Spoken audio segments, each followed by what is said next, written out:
எழுதின்று மத்தேயு சுவிசேஷம் 28ஆம் அதிகாரத்தை சேர்ந்து வாசிப்போம். எழுதின்று மத்தேயு சுவிசேஷம் 28ஆம் அதிகாரம்.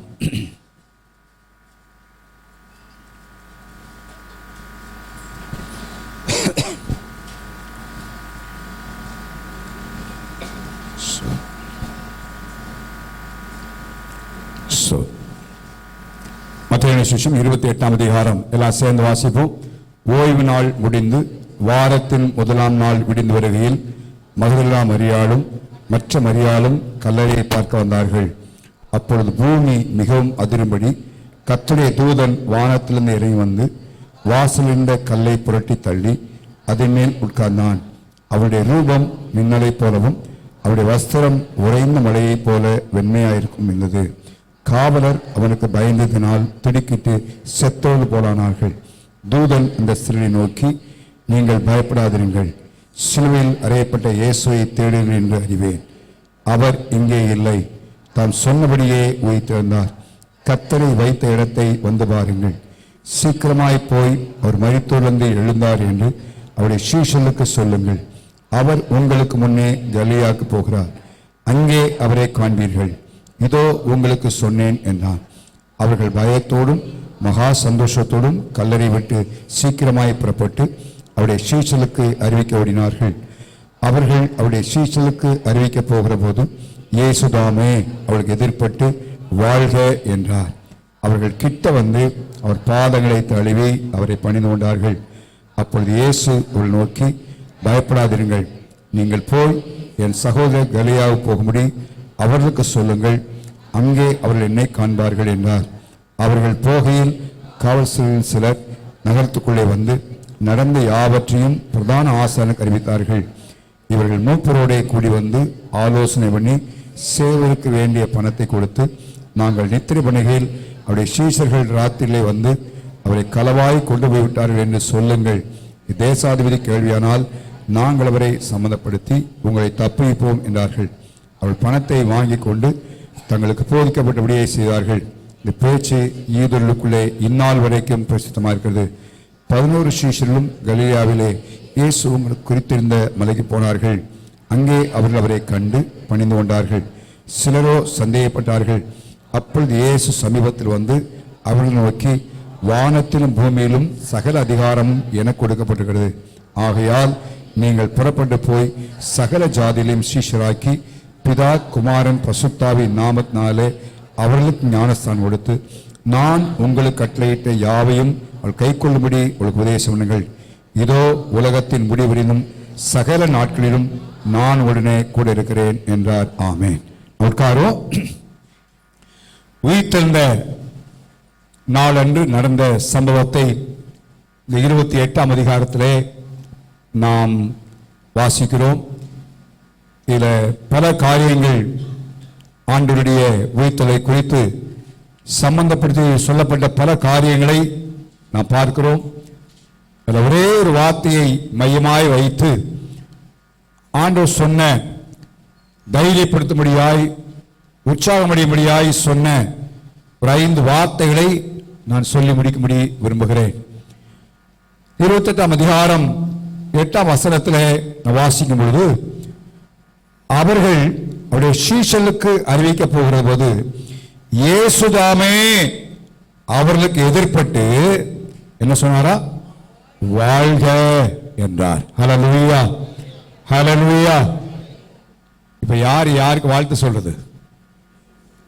இப்ப இல்ல, இந்த நாட்கள்ல உலகத்துல யாருக்கு வாழ்க வாழ்கன்னு சொல்றது? தொண்டர்கள், தலைவர்கள் சொல்றாங்க. அப்படிதான் தொண்டர்லாம் சேர்ந்து என்ன சொல்றாங்க? தலைவர்களுக்கு வாழ்க. ஆனா இங்க அப்படி இல்லை.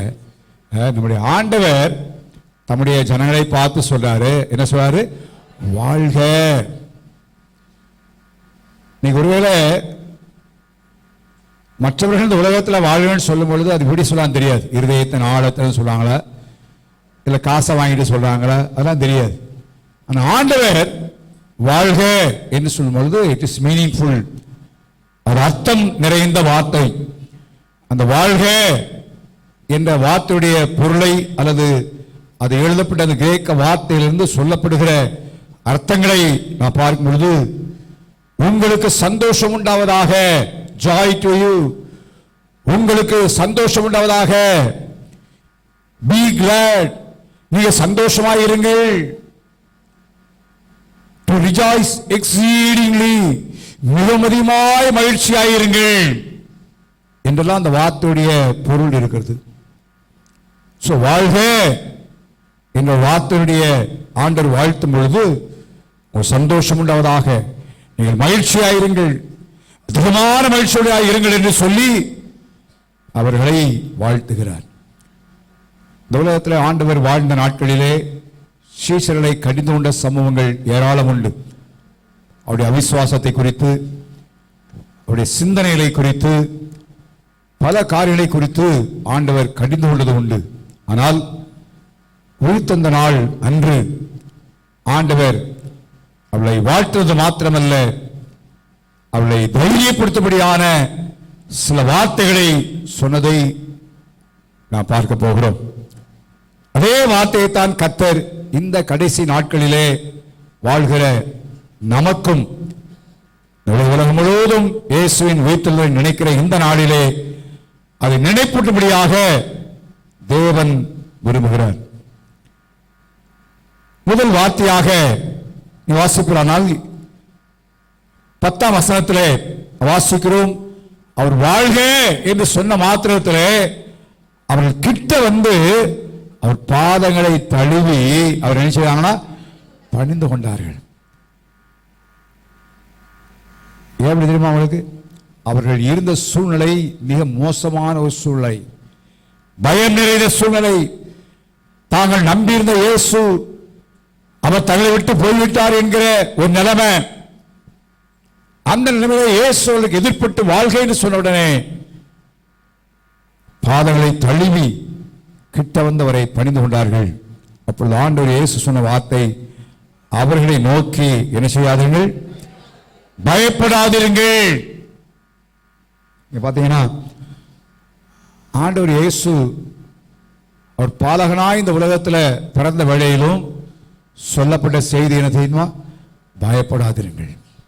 இயேசு இந்த உலகத்தில் ஊழியம் செய்த நாட்களிலும் அவர் சீஷரை பார்த்து மற்றவரை பார்த்து சொன்ன ஒரு வார்த்தை, பயப்படாதீர்கள். உயிர்த்தெழுந்த இயேசு உயிர்த்தெழுந்த பின்பும் அவர் சொன்ன ஒரு வார்த்தை, பயப்படாதீர்கள்.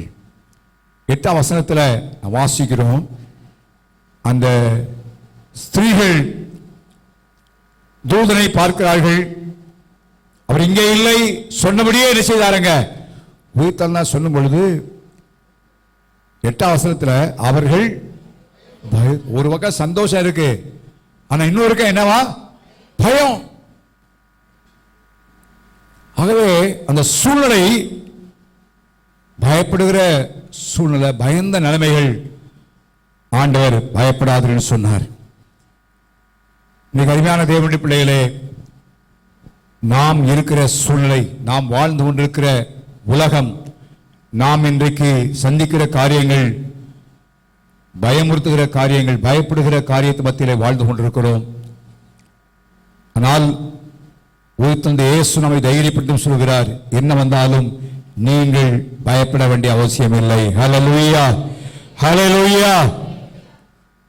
இன்னைக்கு மனிதனை 3 நிலைமைகளிலே பயம் அவனை சூழ்ந்து கொள்வதை நாம் பார்க்க முடியும். எப்பொழுது? முதலாவதாக வாசியுங்கள் மத்தேயு எழுதின சுவிசேஷம் 14ஆம் அதிகாரம்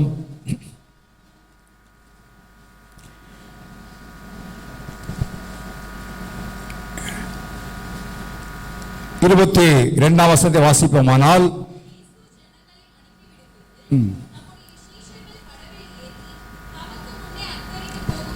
தமக்கு முன்பே அக்கறைக்கு போகும்படி அவர் என்ன செய்தாருங்க, துரிதப்படுத்தினார். அப்படியே அவர்கள் படகுகளை போனார்கள்.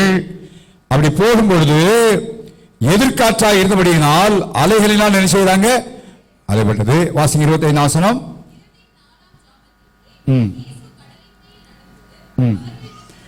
இப்பதான் கவனிங்க, சீஷர்கள் அந்த கடலிலே அலக்கழிக்கப்பட்டுக் கொண்டிருக்கிறார்கள் காற்றினாலே. இயேசுதாமே அந்த 4ஆம் ஜாமத்துல கடல் மீது நடந்து அழுது வந்தார்.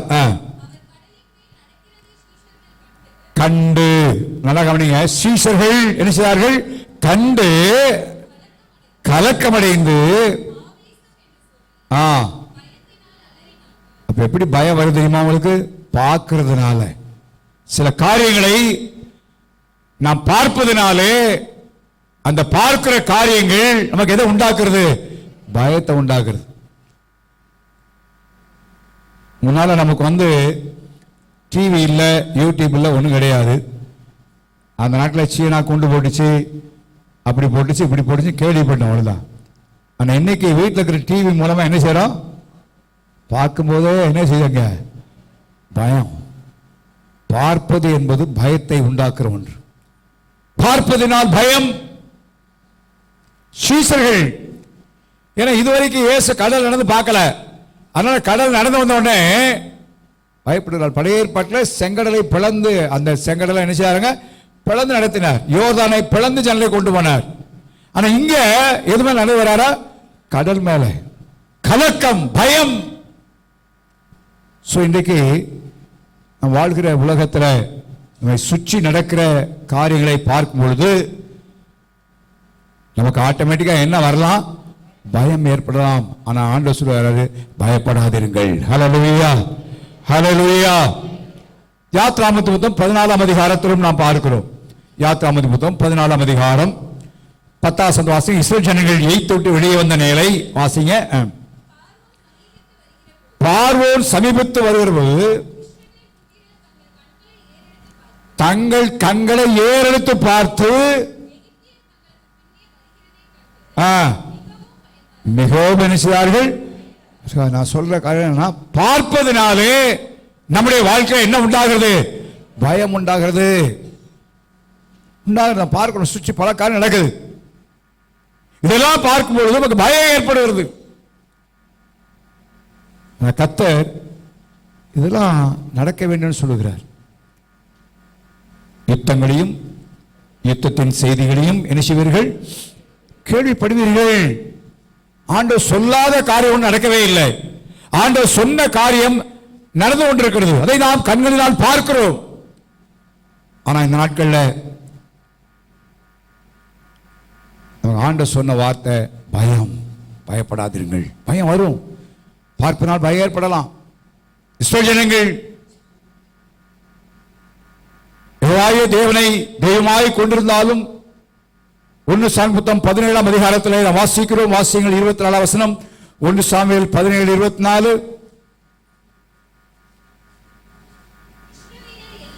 இஸ்ரவேலர் எல்லாரும் அந்த மனுஷனை காணும் பொழுது மிகவும் பயந்து. எந்த மனுஷனை காணும் பொழுது? கோலியாத்தை காணும் பொழுது என்ன வருதா? பயம். நம்முடைய வாழ்க்கையிலும் நாம் பார்க்கிறதுனால பயங்கள் நம்முடைய வாழ்க்கையில் ஏற்படக்கூடிய ஒரு நிலையில வாழ்ந்து கொண்டிருக்கிறோம். ஆனா உயிர்த்தெழுந்த இயேசு சொல்லுகிற காரியங்கள் என்ன சொன்னா? நீங்கள் பயப்படாதீர்கள். ஹல்லேலூயா, ஹல்லேலூயா. நான் பயமே வரல அப்படின்னு ஆண்டவர் பயப்படாது சொல்ல வேண்டிய அவசியமே இல்லை.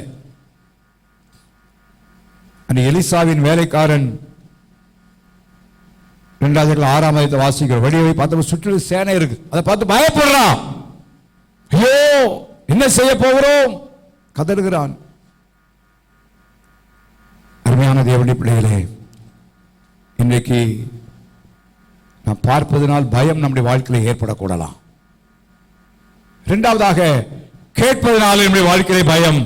மத்தேயு சுவிசேஷம் 17ஆம் அதிகாரம் 5-6 வசனம் வாசிப்போம். அவர் மறுமலைக்கு இயேசு பேதுரு யாக்கோபு யோவானை அழைத்து கொண்டுவார். அங்கே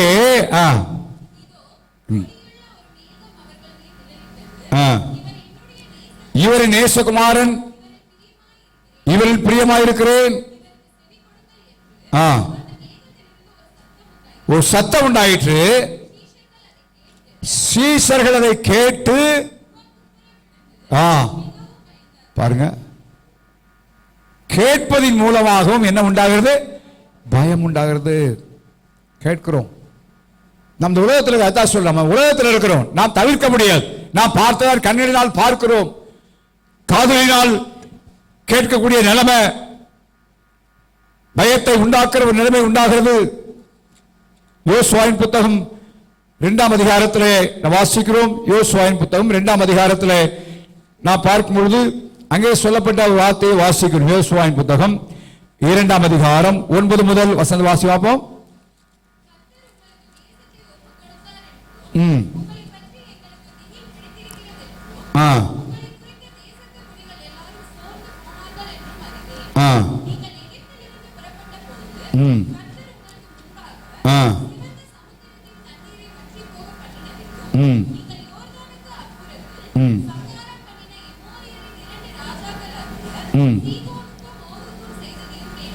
கேள்விப்பட்டோம். கேள்விப்பட்ட போது அடுத்த வசனம், எங்கள் இருதயம் என்ன செய்தாங்க? கரைஞ்சு போச்சு. பயம், தைரியமற்று போயிடுச்சு. இதனால ராகாப் பேசி சொல்லுகிறாள், உங்களை கொண்டு கர்த்தர் செய்த காரியங்களை நாங்கள் கேள்விப்பட்டோம். கேள்விப்பட்ட உடனே பலம்லாம் போயிடுச்சு, தைரியம் போயிடுச்சு, பயம், திகில் உண்டாகிவிட்டது. கண்மான கர்த்தருடைய பிள்ளைகளே, நாம் இந்த உலகத்தை இருப்பதனால பல காரியங்கள் நம்முடைய காதில் என்ன செய்தாங்க? விழுது. பல சத்தத்தை கேட்கிறோம். அது மாத்திரம் நியூஸ், பல செய்திகளை பார்க்கிறோம். யோசுவாத்தை குறித்து வாசிக்கும் 2ஆம் புத்தகம் 2ஆம் அதிகாரம் 20 வாசிப்போம். 20ஆம் அதிகாரம் 2ஆம் வசனம்.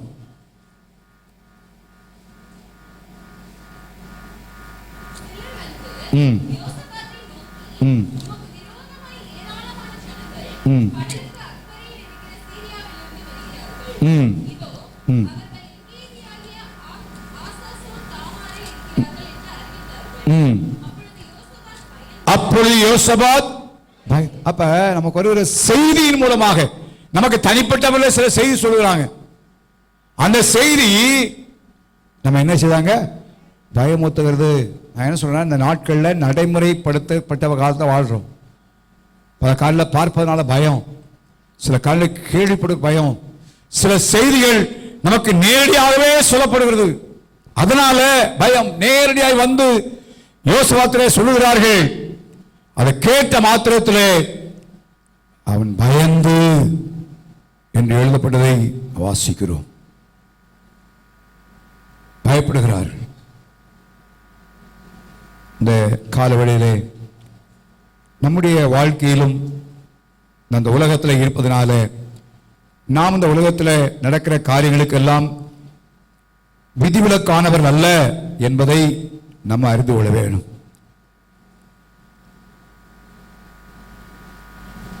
எண்ணாவது புத்தகம் 13ஆம் அதிகாரம் கடைசி வசனத்தை வாசிங்க.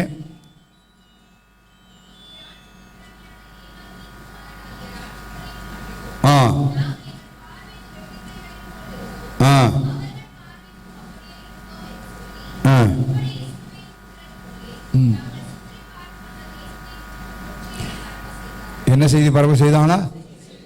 இதனால ஜனங்களுக்குள்ள பயம் ஏற்பட்டதை பார்க்கிறோம். அதனால 14ஆம் அதிகாரம் 9ஆம் வசனத்துல மோசே சொல்றத நான் பார்க்கிறோம். 8ஆம் வசனத்துல கர்த்தருக்கு பிரியமானதை நம்ம தருவார் சொல்லிட்டு 9ஆம் வசனத்துல அந்த தேசத்தின் ஜனங்களுக்கு நீங்கள் என்ன செய்ய வேண்டாம், பயப்பட வேண்டாம், அவர்கள் நமக்கு இரையாவார்கள் சொல்லுகிறார்.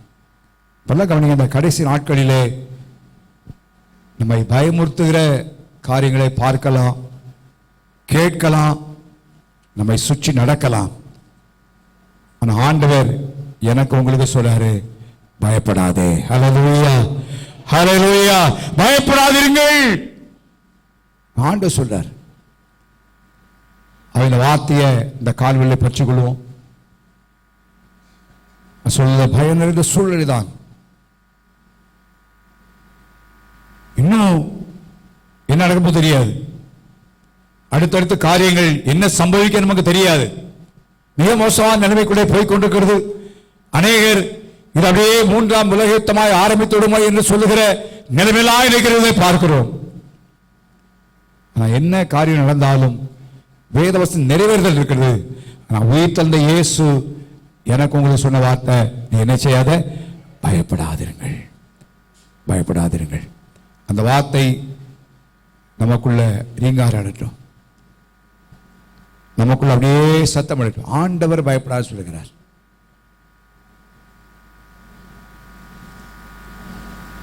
சொந்த கால்வழியிலே அந்த ஆண்டவர் உறுதியாக பற்றிக்கொள்ளும். இதோ ஈஸ்டர் அன்று உயிர்த்தெழுந்த 2 பாட்டை பாடிட்டு உயிர்த்தெழுந்த செய்தியை கேட்டு போறதில்லை, அது நம்முடைய உள்ளத்தின் ஆழத்தில் பதியட்டும். ஆண்டவர் சொன்ன வார்த்தை, உயிர்த்தெழுந்த இயேசு சொன்ன வார்த்தை நம்முடைய இருதயத்தின் ஆழத்தில் எழுதப்படட்டும். நான் கடந்த வாரத்தில் பேசினேன், பயம் அது வேதனை உள்ளது, பயம் வேண்டாம். உயிர்த்தெழுந்த இயேசு திரும்பவும் இந்த காலவெளியை காத்து சொல்றாரு, பயப்படாதிருங்கள். ஹல்லேலூயா. இந்த ஒரு பாடல் உண்டு, நீ எந்த சத்தத்தை நீ நம்புவாய்? சாத்தானின் சத்தம் இருக்கு, ஆண்டோடைய சத்தம் இருக்கு, மனுஷ சத்தம் இருக்கு. நீ யாருடைய சத்தத்தை நம்பணும்? கர்த்தருடைய சத்தம். நமக்கு சொல்லப்படுற ரிப்போர்ட்ஸ், நமக்கு கொடுக்கிற செய்திகள் நம்மை பயமுறுத்துகிறதா இருக்கலாம். ஆனா அந்த செய்தியை பார்க்கலும் ஆண்டவர் சொன்ன வார்த்தை மேலோங்கி இருக்க வேண்டும். ஹல்லேலூயா. ஆண்டவரே, நீர் என்னை பயப்படான்னு சொல்லி இருக்கிறீர். உயிர்த்தெழுந்த இயேசு பயப்படான்னு சொல்லியிருக்கிறாரு. நான் பயப்பட மாட்டேன் என்கிற வார்த்தையை பற்றி கொண்டு நம்ம அந்த நாட்களில் வரப்போற நாட்களை எதிர்கொள்ளுவோம். நான் சொன்னது போல பலவிதமான காலையில் பார்க்கிறோம், பலவிதமான காலையில் கேள்விப்படுகிறோம், பலவிதமான செய்திகள் நமக்கு வருகிறது. எல்லாம் இதுவரை நடைபெறாத செய்திகள், நடைபெறாத காரியங்கள் சொல்லுகிற காரியங்கள் தான். எல்லாம் நடைபெற வேண்டியதே. அது மத்தியிலும் நமக்கு ஆண்டவர் பயப்படாதிருங்கள் என்று தைரியப்படுத்துகிற கர்த்தர் இருக்கிறார். இரண்டாவதாக மத்தேயு 28ஆம் அதிகாரம் 20 வசனம், நம்ம எல்லாம் அறிந்த அடிக்கடி சொல்லுகிற ஒரு வார்த்தை, வாசியுங்கள்.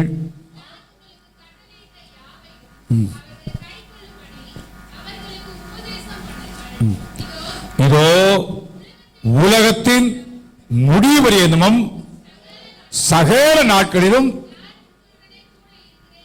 இருப்பேன் அப்படின்னு இருக்கிறாரா? இருக்கிறேன் இருக்கிறாரா? சதமா சொல்லுங்க, இருக்கிறேன். வார்த்தை எவ்வளவு பாருங்க, இருப்பேன்னு சொல்ல, இருப்பேன்னா ஃபியூச்சர்ல ஏதோ வருவா இருப்பேன் இல்ல, இருக்கிறேன்னு சொல்லி இருக்கிறார்.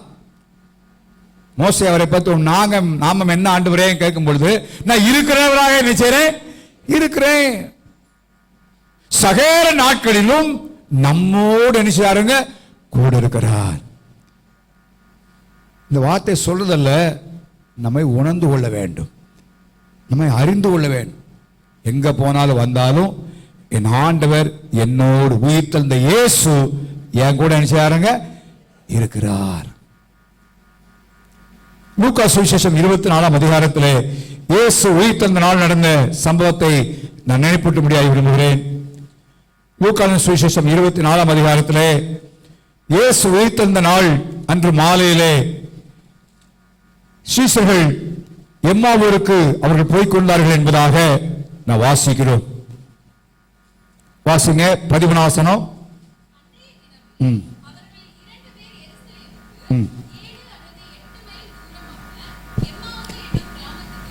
எம்மாவூர் கிராமத்துக்கு போய் கொண்டிருக்கிறார்கள். போகையில்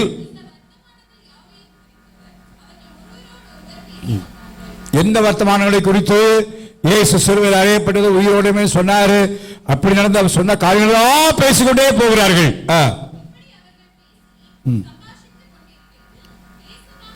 இயேசுதாமே சேர்ந்து அவருடனே கூட என்ன செய்யாருங்க? ஆனா அடுத்த வருஷம் வாசிங்கன்னா, நீ பல நேரங்களில் நம்முடைய கண்கள் மறைக்கப்பட்ட நிலைமை இருக்கக்கூடாது. நம்ம ஆவியில உணரணும், நான் எங்க போனாலும் உயிர்த்தெழுந்த இயேசு என்னோடு கூட இருக்கிறார். ஹல்லேலூயா, ஹல்லேலூயா. நீ வரப்போற நாட்களில் அதை உணர்வு. ஒவ்வொரு நாளையும் ஆரம்பிக்கும் பொழுது, நீங்க ஸ்கூலுக்கு போனாலும் சரி, காலேஜ் போனாலும் சரி, வேலைக்கு போனாலும் சரி, தொழிலுக்கு போனாலும் சரி, வெளியே போனாலும் சரி, எங்க போனாலும் இயேசு என்னோடு கூட இருக்கிறார். அந்த உணர்வோடு நாம் இருப்போம். ஏன்னா பாதுகாப்பற்ற உலகத்தை வாழ்ந்துட்டு இருக்கிறோம். பலவிதமான சூழ்நிலைகளை கேள்விப்பட்டு கொண்டிருக்கிறோம். எப்படிப்பட்ட காலங்களில் நமக்கு சொல்ல முடியாது. ஆனால் உயிர்த்தெழுந்த இயேசு எனக்கு உங்களுக்கு தைரியப்படும்படியாய் சொன்ன ஒரு வார்த்தை, நான் உங்களோடு கூட இருக்கிறேன். அவர் இருப்பாரானால் அவர் நடத்துவாரு, எல்லா விதத்திலும் செய்வார். யாக்கோபு தன்னுடைய தாயை வீட்டை விட்டு போகும்போது, தாப்புடைய வீட்டை விட்டு போகும்பொழுது ஆண்டவர் வாக்கு பண்ணினார், நானோடு கூட சொன்ன. வாசிங்க ஆதியாகமம் புத்தகம் 28ஆம் அதிகாரம் 17ஆம் வசனம் வாசிங்க. நான் உன்னோட இருந்து நீ போகிற இடத்திலெல்லாம் உன்னை காத்து. நல்லா கவனிங்க, யாக்கோபு தன்னந்தனியாய் போகிறான். இப்ப ஆண்டவர் சொன்ன வார்த்தை அவனுக்குள்ளே ஹீங்க ஆரம்பித்துக் கொண்டே இருக்கிறது. தன் மாமன் வீட்டில் இருக்கிறான். ஆண்டவர் சொன்னார், நான் உன்னோடே இருந்து, நான் உன்னோடே இருந்து. இந்த வார்த்தையை யாக்கோபு மறந்து போகல. எப்படின்னு சொல்ல நான் சொல்லுகிறேன், லாபாவுடைய வீட்டில் போய் பலவிதமான பிரச்சனைகள், பலவிதமான பாடுகள், பலவிதமான பிரயாசங்கள் எல்லாம் ஏற்பட்டது உண்மை. யாக்கோபு அவன் ஒரு ஏமாற்றுக்காரனாக இருந்தாலும், ஆனால் அவனுடைய மாமனாகிய லாபான் அவனை காட்டிலும் பல மடங்கு அவனை ஏமாற்றனாய் காணப்பட்டான். 31ஆம் அதிகாரத்தில் யாக்கோபு சொன்ன ஒரு வார்த்தையை வாசிப்போமானால் அவனுடைய வாழ்க்கையை பற்றி சொல்றான். வாசிக்கும் பொழுது வாசிங்க 38ஆம் வசனம் வாசிங்க பார்ப்போம்.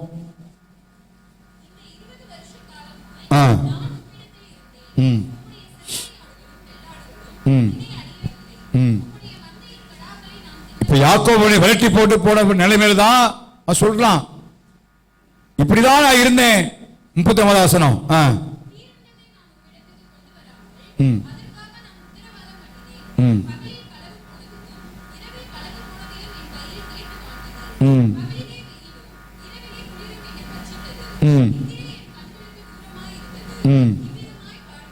நல்லா கவனிங்க, அவனுடைய பாடுகளை குறிலாம் சொல்ல 10 முறை சம்பளத்தை மாத்தினேன், 2 குமாரத்தில் இப்படி வேலை செஞ்சேன் சொல்லிட்டு 42ஆம் வசனத்தை வாசிங்க பார்ப்போம்.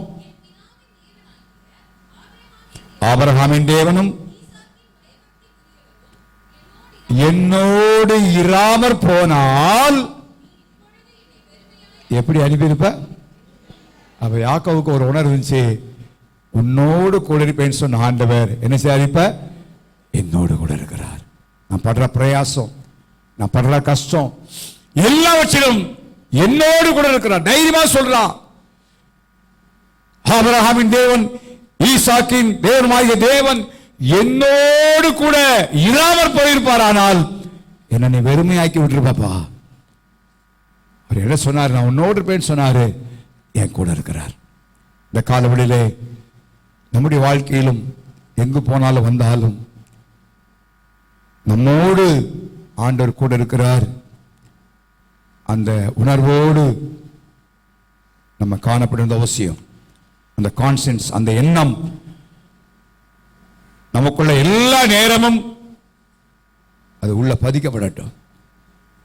உயிர்த்தெழுந்த இயேசு நான் உன்னோடு கூட இருக்கிறேன் என்று சொன்ன ஆண்டவர் நம்மோடு கூட இருக்கிறார். பவுலுடைய வாழ்க்கையில் மிக கடினமான ஒரு சூழ்நிலையிலே அவர் சொல்லும் பொழுது வாசியுங்கள். அப்போஸ்தலர் 18ஆம் அதிகாரத்திலே ஆண்டவர் சொல்லும் பொழுது அவர் சொல்லுகிறார், வாசியுங்கள் 9ஆம் வசனம். பவுலுக்கு தரிசனமாகி சொல்லிட்டு, நான் உன்னுடனே கூட செய்றேன், இருக்கிறேன், இருப்பேன், இருக்கிறேன். உனக்கு தீங்கு செய்யும்படி ஒருவனும் உண்மை நினைச்ச மாட்டா. ஏன்? நான் உன்னோடு கூட செய்றேன், இருக்கிறேன். இப்ப நம்ம ஆண்டவர் கூட இருப்பாரானா இந்த வருஷத்துல நம்ம வெறுமையாக்க போறதில்லை, தேவனை ஆஸ்வதிப்பார். ஹல்லேலூயா, ஹல்லேலூயா. எத்தனைவே நம்ம ஏமாத்த நினைச்சாலும், எத்தனை பேர் நமக்கு உரமாக எழுப்பினாலும் கர்த்தர் வெறுமையை அனுப்ப மாட்டார்.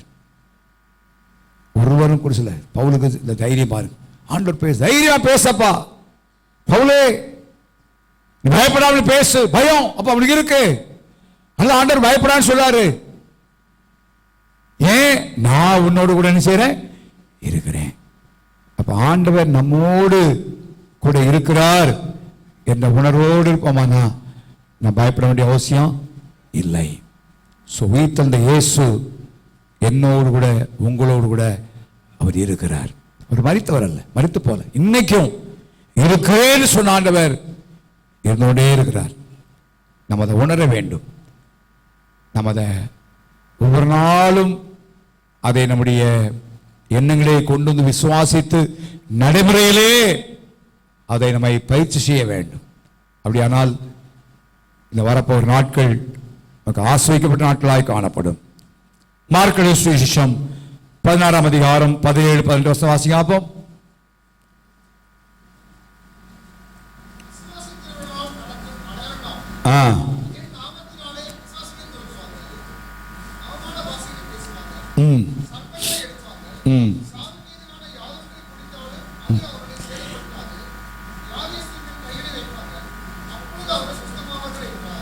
இது ஆண்டவர் கொடுத்த பிரிவிலேஜஸ். ஆண்டவரை வாழ்க என்று வாழ்த்துறது மாத்திரமல்ல, அவர் தருகிற நன்மைகள் பயப்படாதே என்று சொன்னார். நான் உடனே கூட இருக்கிறேன் சொன்னாரு. அது மாத்திரமல்ல, உயிர்த்தெழுந்த இயேசு நமக்கு பல ஸ்லாக்கியங்களை கற்றுக் கொடுத்திருக்கிறார். ஹல்லேலூயா, ஹல்லேலூயா. நான் ஜெபித்தால் அற்புதம் நடக்கும். வியாதியஸ்தரை கையில வைத்தால் அவர்கள் என்ன செய்வார்கள்? சுஸ்தமாவார்கள்.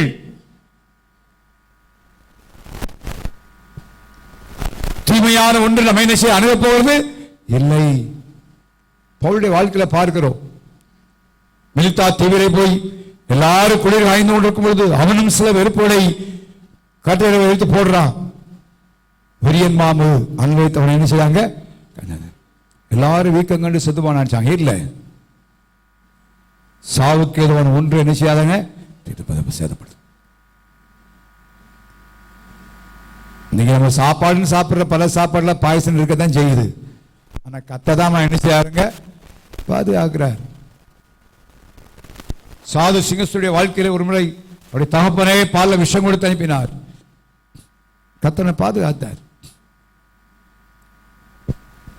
ஆண்டவர் கொடுத்த பிரிவிலேஜஸ்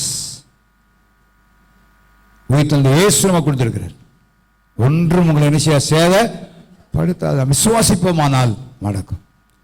உங்களோட பணிபுரியவர்கள், உங்களுக்கு அறிமுகமானவர்கள், அண்டை வீட்டார் சுயனா இருப்பாங்கன்னா நீங்க ஜெபம்னா கர்த்தர் அற்புதம் செய்வார். ஹல்லேலூயா.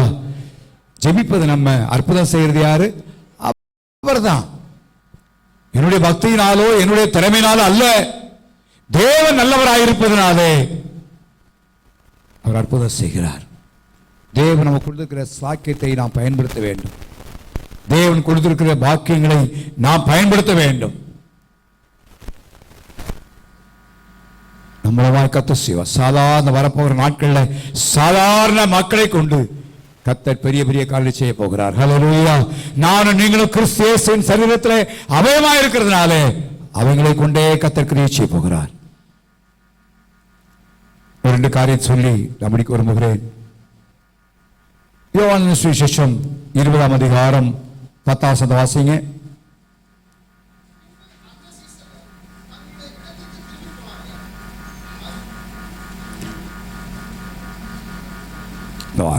யோவான் 20ஆம் அதிகாரம்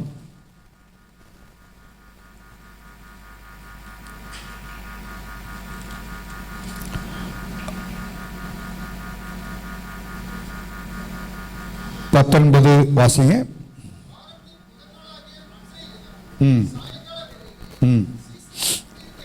சீசர்கள் கூடியிருந்த இடத்தில் யூதர்களுக்கு பயந்ததினால்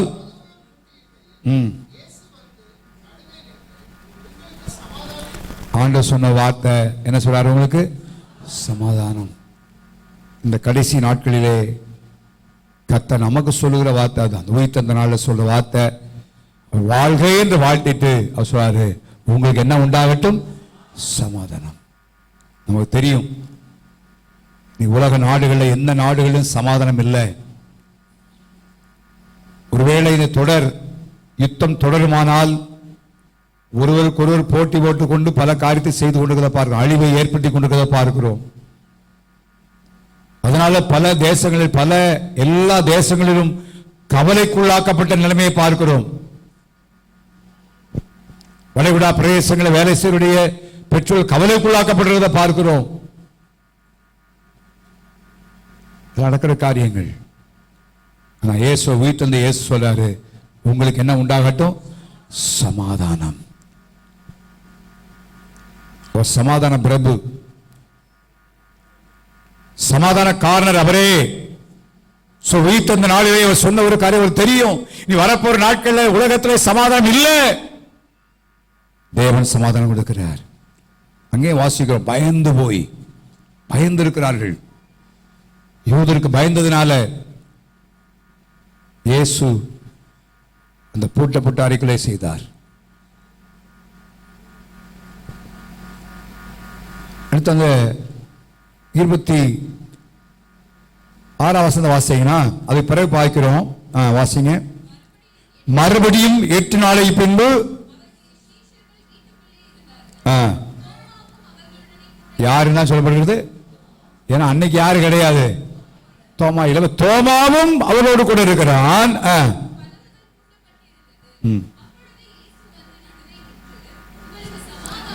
இப்ப நடக்கவனீங்க, ஒரு கூட்டமா அவங்க முதல்ல இருந்தாங்க, அவங்களுக்கு சமாதானம் சொன்னாரு. இப்ப திரும்ப 2வது இயேசு, உயிர்த்தெழுந்த இயேசு இந்த தோமாவுக்காகவே வந்து சமாதானம் சொன்னார். அப்ப ஒரு குடும்பத்துக்காக மாத்திரமல்ல, தனிப்பட்ட இண்டிவிஜுவல் பர்சன் மேலும், ஒவ்வொரு மேலும் தேவன் கரிசனாய் இருக்கிறத பார்க்கிறோம். அவை நீங்கள் நாட்களில் அந்த உயிர்த்தெழுந்த இயேசு கொடுக்கிற சமாதானத்தினால நம்முடைய வாழ்க்கை நிறைவப்பட்டதா இருக்கும். இதை நம்ம உரிமையாக்கிக் கொள்வோம். ஆண்டவரே பயப்படாதீர்கள் சொன்னீர். ஆண்டவரே ஒரு சமாதானம் சொன்னீங்க அப்பா. ஆண்டவரே இப்படிப்பட்ட வார்த்தைகளை எங்களுடைய வாழ்க்கையிலே நாங்கள் கொள்கிறோம். என்னோடு கூட இருக்கிறேன்னு சொல்லியிருக்கிறீர். ஆண்டவரே இந்த வசனங்களில் மேற்கொள்ள வேண்டும். காரணம், இன்னைக்கு இருக்கிற காரியங்கள், சாத்தான் பலவிதமான எண்ணங்களை, பலவிதமான செய்திகளை நம்முடைய மனதில் போட்டு அதை குழப்பலாம், பிரச்சனை ஏற்படுத்தலாம். நம் மனதில் ஒரு பெரிய போராட்டம், ஏதாவது ஒரு காரியத்தை சாத்தான் போடுறான். ஒரு சின்ன பலவீனம் வந்தவனே இது இப்படி இருக்குமோ, ஒரே குழப்பம். இன்னைக்கு நீங்களும் உயிர்த்தெழுந்த இயேசு சொன்ன வார்த்தையை விசுவாசித்து இதை கொண்டுதான் நாம் மேற்கொள்ள வேண்டும். ஹல்லேலூயா, ஹல்லேலூயா. சாத்தானை மேற்கொள்வது இயேசுவின் ரத்தத்தினாலும் மாத்திரமல்ல, தேவனுடைய வசனத்தினாலே. சாட்சியின் வசனம் என்று எழுதப்பட்டுகிறது. வசனத்தினால் தான் மேற்கொள்ள முடியும். வீணாய் குழப்பப்பட்டு கொண்டிருக்கிறது அல்ல. ஆண்டவர் இயேசுவிடத்திலே சாத்தான் சோதனை வரும் பொழுது ஆண்டவர் வசனத்தினால் தான் மேற்கொண்டார். இப்படி எழுதியிருக்கிறதே சொன்னார். நாம சொல்லுவோம், உயிர்த்தெழுந்த இயேசு இப்படி சொல்லி இருக்கிறார், உயிர்த்தெழுந்த இயேசு பயப்படாதுன்னு சொல்லி இருக்கிறாரு, உயிர்த்தெழுந்த இயேசு என்னோடு கூட இருக்கிறேன்னு சொல்லி இருக்கிறாரு, உயிர்த்தெழுந்த இயேசுக்கு சமாதானம் சொல்லி இருக்கிறாரு. என்ன வார்த்தையை சொல்லி சொல்லி சொல்லி மனதில் இருக்கிற போராட்டத்தை நாம் மேற்கொள்வோம். ஹல்லேலூயா. நம்மோடு கூட இருக்கிறார். ஆண்டவர் கொடுக்கிற சமாதானம் எடுபட்டு போக, உலகம் கொடுக்கிற பிரகாரமாக அல்ல, என்னுடைய சமாதானத்தையே நான் உங்களுக்கு தருகிறேன்னு சொல்லிடுறார். ஆகவே இந்த உயிர்த்தெழுந்த இயேசு எனக்கு கொடுத்த ஒரு பெரிய பாக்கியம். உலக பிரகாரம் ஆசவம் அல்ல, உலக பிரகாரம் ஆசவத்துடைய அநேக சமாதானம் இல்லை, தேவ சமாதானம் தருகிறார். அப்போஸ்தலர் 1 அதிகாரம் 4 வசனம் வாசிங்க. உயிர்த்தெழுந்த இயேசு ஒரு வார்த்தை வாசிங்க.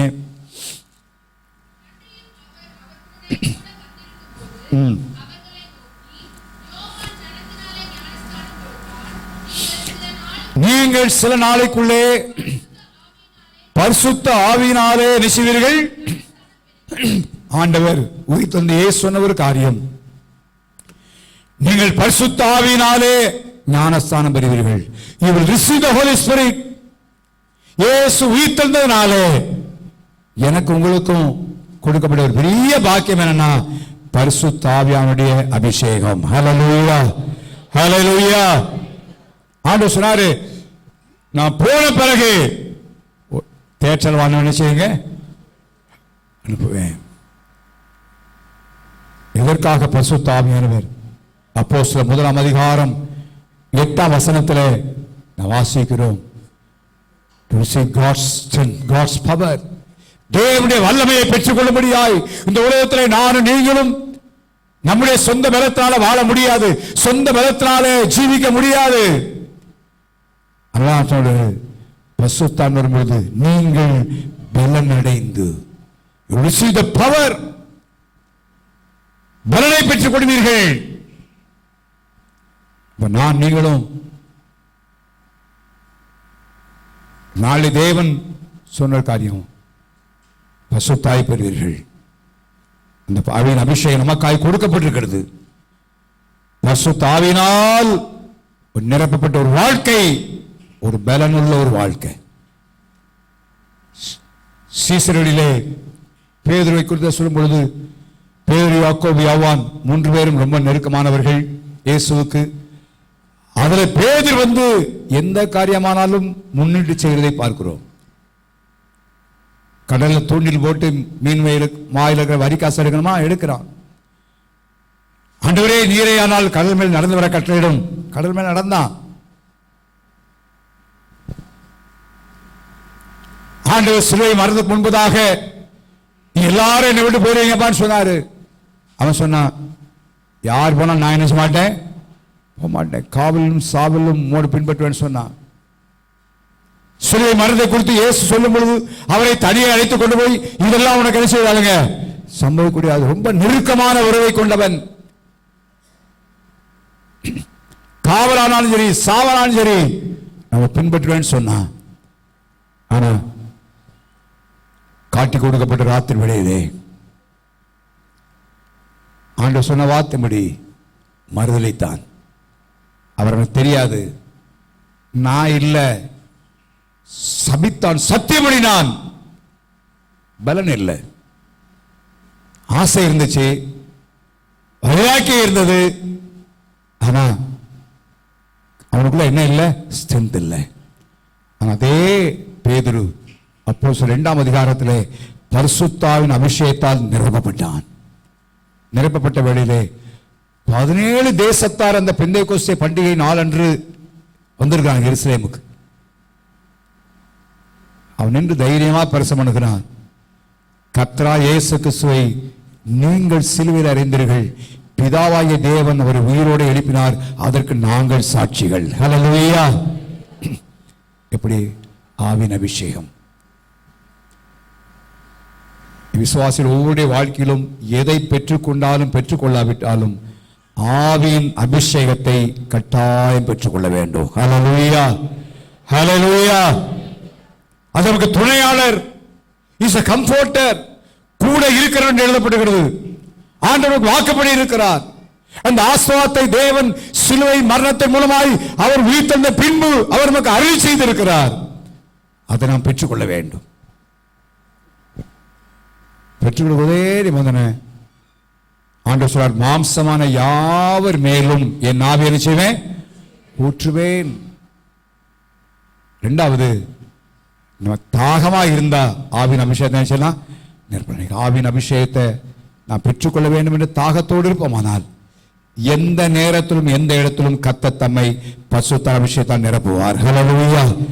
கர்த்தரை ஆராதித்துக் கொண்டே ஆவின் அபிஷேகம் ஏற்படும். அது ஒரு உன்னதமான அனுபவம், அது ஒரு மேன்மையான அனுபவம்.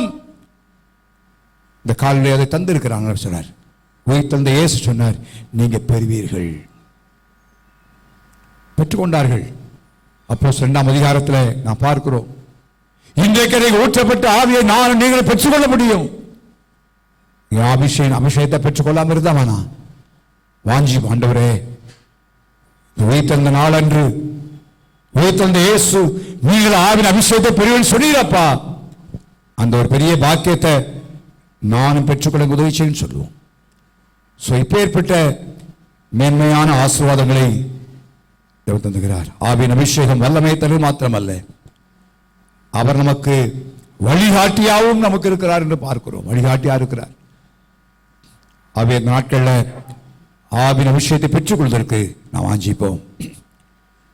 வாழ்க என்று நான் நீங்கள் வாழ்ந்திருக்கும்படியாய் விரும்புகிற கர்த்தர். நாம் வாழ்ந்திருக்க வேண்டுமானால் நாம் பயப்படாதிருக்க வேண்டும். நாம் வாழ்ந்திருக்க வேண்டுமானால் ஆண்டவர் நம்மோடு கூட இருக்க வேண்டும். வாழ்ந்து தேவன் வைத்திருக்கிற ஆசீர்வாதம் அனுபவிக்க வேண்டுமானால் அவர் கொடுத்திருக்கிற பெரிய ஸ்லாக்கியங்களை நாம் அனுபவிக்கலாய் காணப்பட வேண்டும். நாம் வாழ்ந்திருக்க வேண்டாம், தேவ சமாதானம் நம்மளை ஆட்கொள்ள வேண்டும். நாம் வாழ்ந்திருக்க வேண்டுமானால் ஆவியின் அபிஷேகத்தை உடலாய் காணப்படும். இந்த 5 மிக முக்கியமான காரியங்களை உயிர்த்தெழுந்த இயேசு நமக்கு அருள் செய்திருக்கிறார். அது நம்முடைய வாழ்க்கையிலே நாம் பெற்றுக்கொள்வது மாத்திரமல்ல, அதன் நாட்களை நடைமுறைப்படுத்துவோம், அதை அனுபவிப்போம். அப்படி வரப்போகிற நாட்களில் என்ன வந்தாலும் பரவாயில்ல, நாம் முற்றிலும் ஜெயங்களுள்ளாய் காணப்படுவோம். ஹல்லேலூயா, ஹல்லேலூயா. எல்லாருடைய தேவ சமூகத்தை எழுதிப்போமா? ஹல்லேலூயா. எல்லாரும் ஆண்டவருடைய சமூகத்தை எழுதிப்போம். Thank you, Lord. Hallelujah, hallelujah, hallelujah. Thank you, Lord. நம்மை ஆண்டவர் சொல்வதில் உலகத்தில் தொண்டர்கள் தலைவர்களை வாழ்த்துகிறார்கள். ஆனா நம்முடைய ஆண்டவர் இருதயத்தின் ஆழத்திலிருந்து நான் நீங்களும் வாழ்ந்திருக்கும்படியாக, வாழ்ந்து சுகித்திருக்கும்படியாய், வாழ்ந்து மகிழ்ச்சியாய் இருக்கும்படியாய், சந்தோஷமா இருக்கும்படி விரும்புகிறார். உயிர்த்தெழுந்த இயேசு சொன்ன 5 காரியங்களை நம்முடைய வாழ்க்கையும் ஆகும். பயப்படாதிருங்கள்.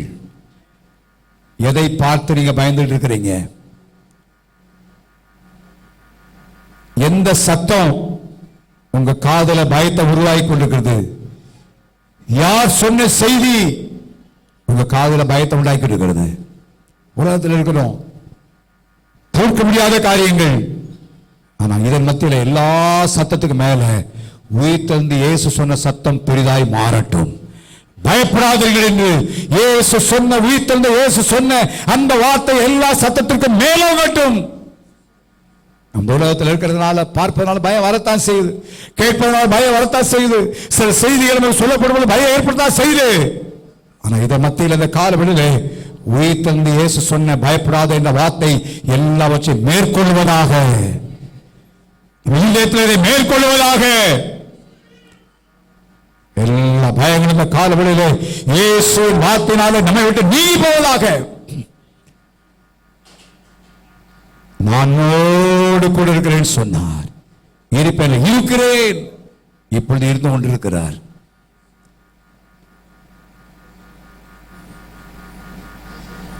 அதை உணர்வோம்.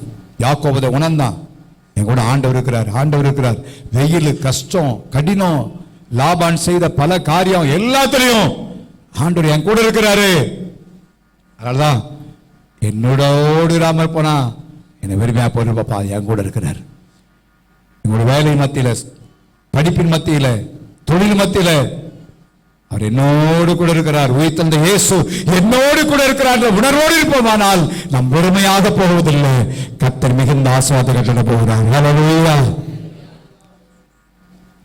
ஒருவன் ஒன்று திங்ஸ், நான் அவனோடு கூட இருக்கிறேன், ஒருவன் மேல கைவிட மாட்டான். இந்த காலவெளியிலே ஆண்டோட கிருபையில் பிரிவிலேஜ் கொடுத்துக்கிறார். சோமலாக்கா ஜோம் பண்ணுவோம், மற்றவர்களுக்கு சுவிசேஷத்தை அறிவிப்போம். இந்த உலகத்தில் உள்ள காரியங்களை பார்த்து பயப்பட வேண்டிய அவசியம் இல்லை. ஒன்றும் நம்மை சேதப்படுத்தாது. உயிர்த்தெழுந்த இயேசு கொடுத்த பிரிவிலேஜஸ். உங்களுக்கு சமாதானம் உண்டாவதாக. நீ வரப்போற உலகத்தில் சமாதானம் இல்லை. ஆனா நம்ம சமாதானத்தை கெடுக்கிற பல காரியங்கள் வாழ்க்கையில் உண்டாகலாம். விலைவாசி உயர்வுகள், கேஸ் தட்டுப்பாடு, அது இதுன்னு சொல்லி பல காரியத்தை சொல்லி சமாதானத்தை கெடுக்கக்கூடிய பல காரியம் வரலாம். ஆனா அந்த காலையில் உயிர்த்தெழுந்த இயேசுவின் சத்தம் மேலோகட்டும். உங்களுக்கு சமாதானம் உண்டாவதாக. தனிப்பட்ட முறையில் நம்ம மேல ஒவ்வொரு மேல அக்கறையா இருக்கிறார். நிம்மதியெல்லாம் போக வேண்டாம். சமாதானம், தேவ சமாதானத்தை தேவன் அருளி செய்திருக்கிறார். அது மாத்திரமல்ல, உயிர்த்தெழுந்த இயேசு நீ பரிசுத்த ஆவியை பெற்றுக் கொள்ளுங்கள் சொன்னார். இயேசு உயிர்த்தெழுந்த பரத்துக்கு எடுத்துக் கொள்ளப்பட்டதுனாலே அபிஷேகம் பூமியிலே ஊற்றப்பட்டது. நானும் நீங்களும் அந்த ஆசீர்வாதத்தை பெற்றுக் கொள்வோம். எனக்கு அவர்கள் சொல்றார், நீங்களும் பரிசுத்தாய் பெற்றுக் கொள்ளுங்கன்னு சொல்லியிருக்கிறார். உயிர்த்தெழுந்த இயேசு அதை வாஞ்சிப்போம். ஆண்டவரே ஆவியின் அபிஷேகத்தினால அபிஷேகம் என்று வாஞ்சிப்போம். வரப்போற நாட்கள் அவரால் நிரப்பப்படுவோம். அந்த தாகம் நமக்குள்ள இருக்குமானால் அவர் துணையாளவர், நம்ம கைடு, நம்ம பலப்படுத்துகிறவர், ஆறுதல் படுத்துகிறவர். ஆவியானவரை பரிசுத்தாவின் அபிஷேகத்தை அடைஞ்சிட்டோமானா அதை காட்டில் மேலான பாக்கியம் ஒன்று இல்லை. அதை பெற்றுக்கொள்ள வாஞ்சி உண்டாகட்டும். அவே இந்த காலவெளியிலே உயிர்த்தெழுந்த இயேசுவை உலகம் முழுவதும் ஆராய்ச்சி நாட்களில் அவர் சொன்ன 5 காரியங்கள் நம்முடைய வாழ்க்கையில் நடைமுறைப்படுத்தத்தக்கதாக ஆண்டவரே சிந்தையிலே நாங்கள் நிறுத்தி கொண்டு ஒவ்வொரு நாள் ஜீவதேசம் எல்லாரும் ஜெபம் பண்ணுவாமா? Oh, hallelujah, hallelujah, hallelujah, hallelujah, hallelujah. Ora bala kata rama shabara bala kata rama re kata rama. Hallelujah, hallelujah, hallelujah, hallelujah, hallelujah. Katave mudu sodram sodram sodram sodram sodram sodram. ஆண்டவர் படைத்த வெற்றியின் நாளிது இன்று அகமகிழ்வோம் அக்கடிப்போம் அல்லேலூயா பாடுவோம் இன்று அகமகிழ்வோம் அல்லேலூயா எல்லாரும் நல்ல கரங்களை தட்டி வெற்றியின் நாளிது ஆண்டவர் சாத்தானை எல்லா சர்வசை வெற்றி அடைந்தார். அவர் நம்மை பயன்படுத்த வேண்டும், கலக்கமடைய வேண்டும். எல்லாம் சொன்னதெல்லாம் முறியடித்து ஆகவே எனக்கு வெற்றி, நான் அவருடைய வெற்றி நான் மாத்திரமல்ல, இனி நான் பயப்பட போறதில்லை, இனி நான் கலங்க போறதில்லை, இனி என் வாழ்க்கை வருத்தப்படும். எந்த செய்திகளின் காதல சொல்லப்பட்டாலும் அந்த செய்தி அல்ல, ஆண்டவர் எனக்கு சொல்ற செய்தி மிக முக்கியம். ஆண்டவர் எனக்கு என்ன சொல்லியிருக்கிறார் அதான் முக்கியம். விசுவாசத்தவர்களாக எல்லாரும் கல்விப்படுவோமா? வெற்றியின் நாளிது இன்று அகமகிழ்வோம் அக்கடிப்போம் அல்லேலூயா பாடுவோம் இன்று அல்லேலூயா பாடுவோம் அல்லேலூயா. தோல்வி எல்லாத்த சொல்ல எல்லாம் அறிக்கப்படுவோம். வெற்றி உண்டு அல்லேலூயா அல்லேலூயா வெற்றி உண்டு படை வெற்றியின் நாளிது எல்லாம் அகமகிழ்வோம் அல்லேலூயா பாடுவோம் இன்று அல்லேலூயா பாடுவோம் எங்கும் உள்ளது உமது பேரன்பு என்று பறைசாற்றுவேன். எல்லாம் சொல்லுவோம்.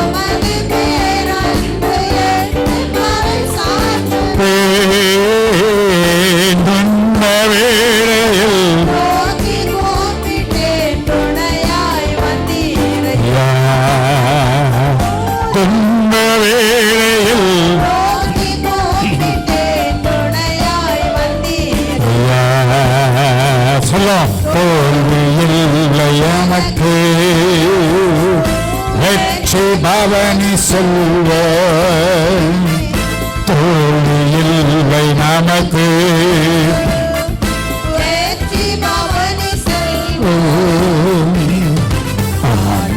படைத்த வெற்றியின் நாளிது இன்று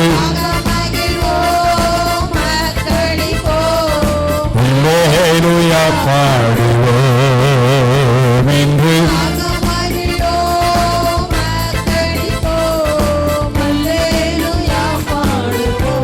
எல்லாம் சேர்ந்து பாட போகிறோம்.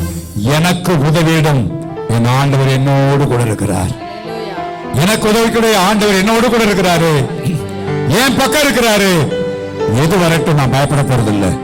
நீ தந்த இயேசு என்னோடு கூட இருக்கிறார். எல்லா விசுவாசத்தோடு எனக்கு உதவிடும் என் பக்கம் இருக்கிறார். எல்லா விசுவாசத்தோடு என் பக்கம் இருக்கிறார். உலக மனிதர்கள் எனக்கு எதிராக என்ன செய்ய முடியும்? உலக மனிதர்கள் எனக்கு எதிராக செய்ய முடியும். எல்லா சத்தத்தை தோல்வி இல்லை எனக்கு, வெற்றி பவனி சொல்வேன். தோல்வி இல்லை நமக்கு, வெற்றி பவனி சொல்வோம். ஆண்டவர் படைத்த வெற்றியின் இன்று அகமகிழ்வோம். அல்லேலூயா பாடுவோம். இன்று அல்லேலூயா பாடுவோம். எனது ஆற்றலும் எனது பாடலும் எனது மீட்புமானா. எல்லாம் சொல்லமா ஆண்டவரே. எனது ஆற்றலும் எனது மீட்புமானார். நீமான்களின் கூடாரத்தில் வெற்றி கூறல் ஒலிக்கட்டும். நீதிமான்களின் சபையனிலே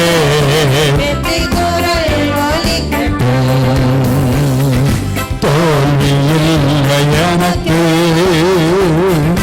வெற்றி பவனி சொல்வேன். தோல்வி இல்லை நமக்கு, வெற்றி பவனி சொல்வோம். ஆண்டவர் படைத்த நாளிலே என்று அல்லேலூயா பாடுவோம். என்று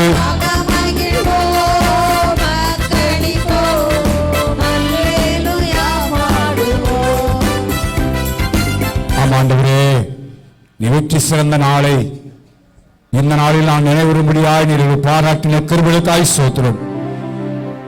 ஆண்டவரே, நாங்கள் வாழ்கிற இந்த உலகத்தில் பல காரியங்கள், பல சத்தங்கள், பல செயல்கள் திகிலடையும்படியாய், பயமடையும்படியாய், சமாதானத்தை கெடுக்கும்படியாய் ஆண்டவரே பல காலையை பார்க்கிறோம். அப்பா, தந்த இயேசு நீர் எங்களுக்கு சொன்ன அருளி சொன்ன வார்த்தையை எங்கள் இதயத்திலே அப்படியே பற்றி கொண்டு நாங்கள் கடந்து செல்ல உதவி செய்யும்.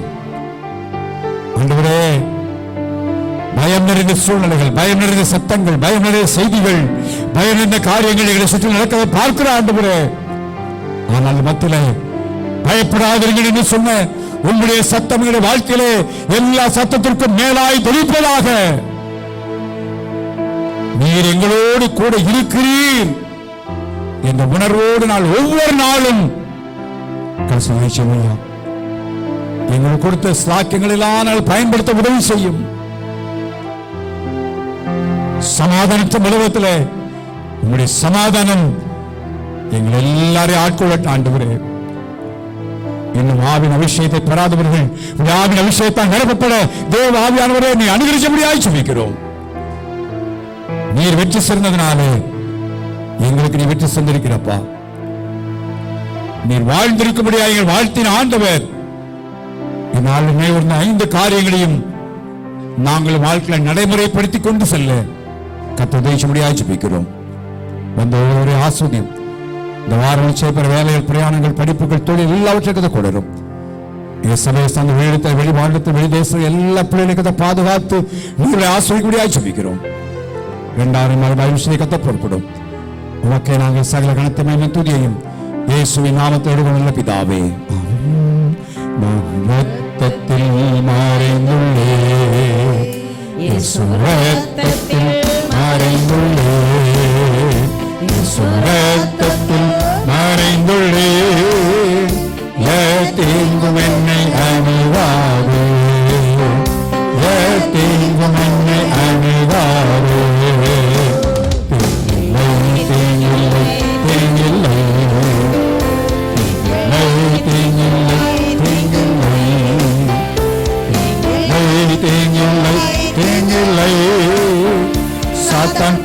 செய்ய முடியாது, எத்தீங்கும் என்னை அணுகாது. நம்முடைய கர்த்தராகிய இயேசு கிறிஸ்துவின் கிருபையும் பிதாவாகிய தேவனுடைய அன்பும் பரிசுத்தாவினுடைய பாதம் பராமரிப்பும் நம் யாவரோடு இருப்பதாக. ஆமென். ஹல்லேலூயா.